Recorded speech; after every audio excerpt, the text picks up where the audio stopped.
Cada 7 de agosto, en varias ciudades de América Latina, cientos de miles de personas hacen fila durante horas, muchas desde la madrugada, con una espiga de trigo en la mano. No van a pedir un milagro espectacular. Van a pedir dos cosas concretas: pan y trabajo. Hoy, 7 de agosto, celebramos a San Cayetano de Thiene. Y te voy a contar 3 cosas. Como un abogado rico terminó lavando heridas que nadie quería tocar, cuál fue la regla de su orden que parecía una locura y sin embargo funcionó, y que le pasó una Nochebuena en Roma que le cambió la vida para siempre. Al final rezaremos juntos la oración por el trabajo. Quédate hasta ahí, sobre todo si en tu casa hoy falta empleo. Y suscríbete al canal, porque cada día publicamos el santo del día y una oración. Se llamaba Gaetano, y nació en el año 1480, en Vicenza, en el norte de Italia. Su familia era noble, su padre era conde. Tuvo todo lo que un muchacho de su tiempo podía querer. Estudió en la Universidad de Padua, una de las mejores de Europa, y se doctoró en Derecho Civil y Canónico. Con ese título se fue a Roma, y entró a trabajar en la corte del Papa Julio II. Ahí llegó a ser protonotario apostólico, un cargo alto, de esos que abren todas las puertas. Estamos hablando de un hombre de carrera. Buen apellido, buenos estudios, buen puesto, buen futuro. Y ahí, en medio de todo eso, empezó a incomodarse. Porque la Roma que él veía por dentro no era la Roma de los libros de piedad. Era una corte. Había cargos que se compraban, obispos que nunca pisaban su diócesis, sacerdotes que vivían como señores. Faltaban pocos años para que estallara la ruptura de la Reforma, y la Iglesia estaba enferma de eso mismo que él tenía delante de los ojos todos los días. Cayetano no escribió panfletos ni se puso a discutir. Hizo algo mucho más incómodo: se ordenó sacerdote, en 1516, y se fue a trabajar donde nadie miraba. Y aquí viene la primera cosa que casi nadie sabe de él. Se metió a los hospitales de incurables. Hay que entender qué era eso. No era un hospital como el que tú te imaginas. Era el lugar donde se dejaba a la gente que ya no tenía cura, enfermos de sífilis en fase terminal, llagados, gente que la ciudad quería fuera de la vista. Nadie los tocaba. Olían mal. Daban miedo. El doctor en leyes, el protonotario apostólico, entraba ahí a lavar heridas con sus manos. Sus amigos de la corte no lo entendían. Le decían que estaba desperdiciando su vida y su apellido. Él siguió yendo. Fundó y sostuvo hospitales en Venecia, en Vicenza, en Nápoles. Vamos a la segunda cosa: la orden y su regla imposible. En 1524, Cayetano fundó junto a otros 3 compañeros una comunidad de sacerdotes. Uno de ellos era Gian Pietro Carafa, que entonces era obispo de Chieti. Y como Chieti en latín se dice teate, a la nueva orden le quedó el nombre de teatinos.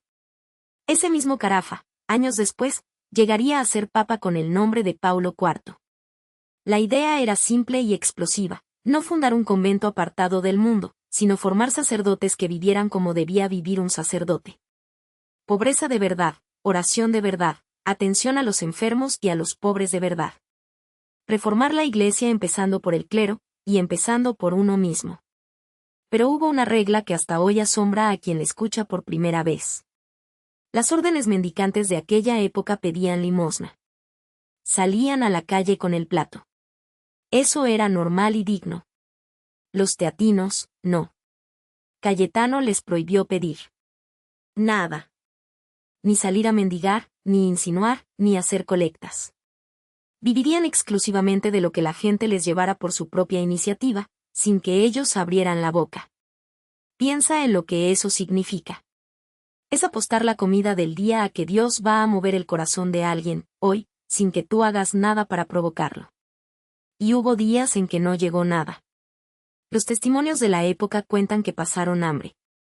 Y también cuentan que, una y otra vez, apareció lo necesario cuando ya no había de ¿dónde? Por eso, cuando el pueblo de América Latina lo hizo patrono del pan y del trabajo, no se equivocó de santo. Se lo pide al hombre que jugó su vida entera a la providencia y no se murió de hambre.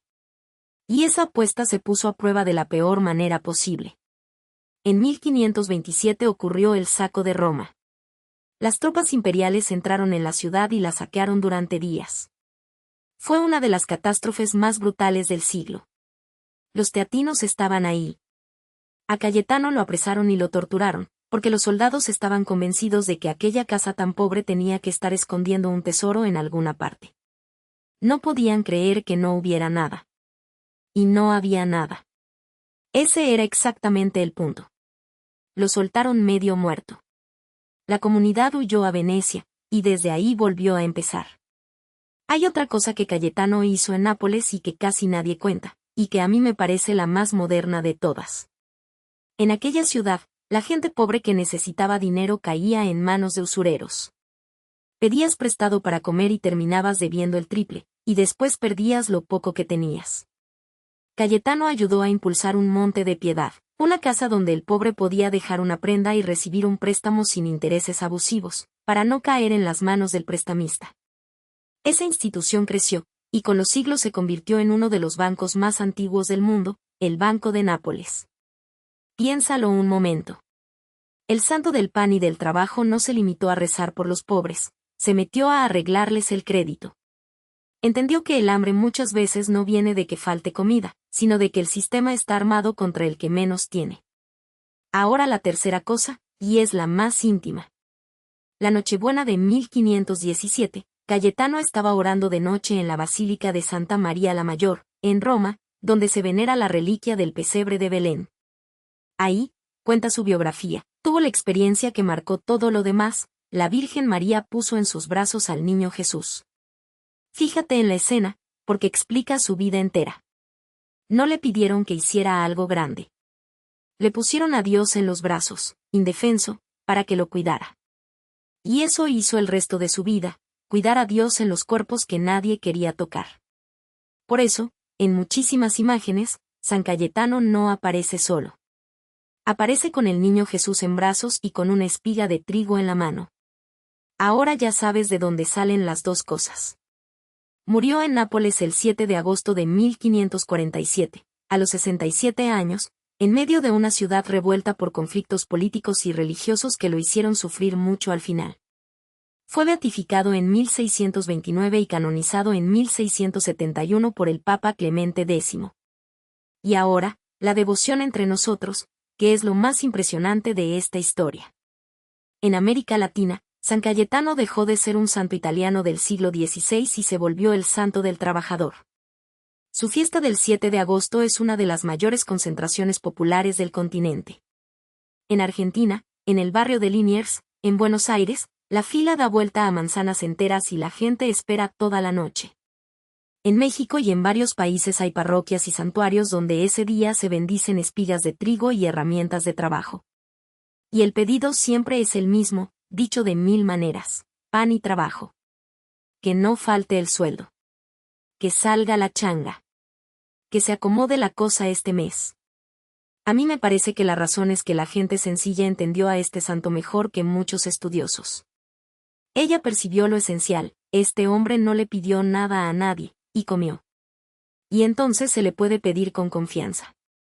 Si tú hoy estás sin empleo, o si tienes trabajo pero no alcanza, o si estás cargando con la angustia de que este mes no cierra, esta oración es para ti. Rézala conmigo, despacio, y si quieres pon tu nombre en los comentarios.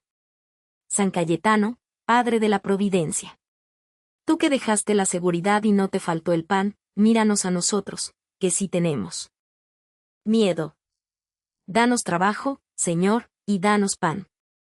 Trabajo digno para las manos que quieren trabajar, y pan en la mesa de los que hoy no saben cómo llegar a fin de mes. Quita de mi corazón la angustia que no me deja dormir y ponme en su lugar la confianza que él tuvo. Y si algo me falta, que no me falte tu compañía. Amén. Escribe amén, y si conoces a alguien que hoy está buscando trabajo, mándale este video. A veces lo único que uno necesita es saber que alguien está rezando. Mañana, 8 de agosto, celebramos a Santo Domingo de Guzmán, el hombre a quien la tradición atribuye haber recibido el rosario de manos de la Virgen. Y este sábado empezamos a rezar el Santo Rosario completo aquí en el canal. Que Dios te bendiga, y que no te falte el pan.